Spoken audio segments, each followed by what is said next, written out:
أعوذ بالله من الشيطان الرجيم. بسم الله الرحمن الرحيم. يا بني إسرائيل اذكروا نعمتي التي أنعمت عليكم وأوفوا بعهدي أوف بعهدكم وإياي فارهبون وآمنوا بما أنزلت مصدقا لما معكم ولا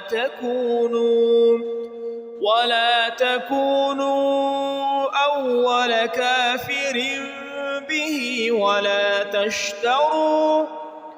ولا تشتروا بآياتي ثمنا قليلا وإياي فاتقون ولا تلبسوا الحق بالباطل وتكتموا الحق وأنتم تعلمون وأقيموا الصلاة وآتوا الزكاة واركعوا مع الراكعين.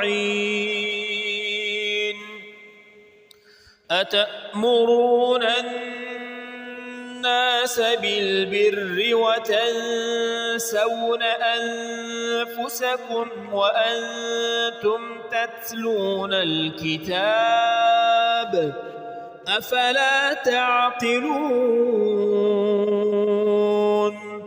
واستعينوا بالصبر والصلاة وإنها لكبيرة إلا على الخاشعين الذين يظنون أنهم ملاقو ربهم وأنهم إليه راجعون.